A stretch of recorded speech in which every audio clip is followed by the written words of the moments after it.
Former Union Minister P. Chidambaram taunted the relief package announced by the Prime Minister yesterday evening, saying the Prime Minister gave us a headline and a blank page, and therefore my reaction is also a blank. He said he looks forward to the Finance Minister's details and will keep a close watch on every additional rupee that the government infuses into the economy. Union Finance Minister Nirmala Sitharaman will address the media at 4 p.m. today, giving details of the 20 lakh crore rupees financial package announced by the Prime Minister last evening.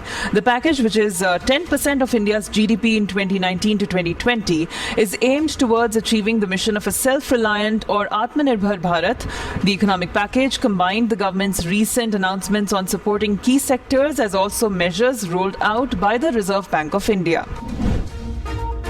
Home Minister Amit Shah said that the Ministry of Home Affairs has decided that only indigenous products will be sold at all Central Armed Police Forces canteens from 1st June 2020. This decision is in keeping with Prime Minister Modi's appeal to encourage local products and make India self-reliant. Around 10 lakh CAPF personnel and 50 lakh members of their families will use Swadeshi products.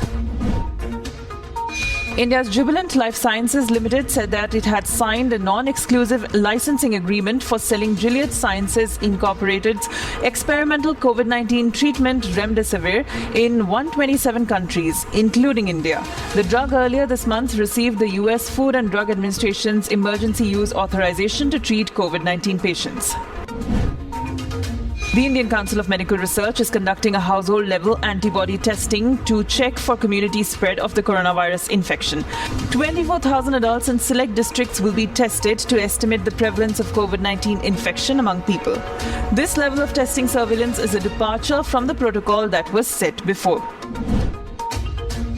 An FIR filed in the Vizag gas leak case only states that some smoke came out of the factory, that there was a bad smell, and it was this smell that endangered life.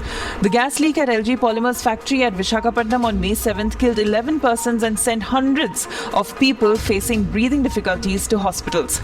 The FIR, according to reports, was filed almost 5 hours after the incident and does not name any company staff. Several countries, including India, have condemned in the strongest possible words the terrorist attack in Afghanistan's Kabul on the maternity ward of a hospital, a funeral, and at an army checkpost. 16 people were killed in the maternity ward, including 2 newborn babies, their mothers, and nurses. The objective of the attack is so far unclear, though reportedly it took place in a largely Shia neighborhood, which has been targeted by the IS group in the past.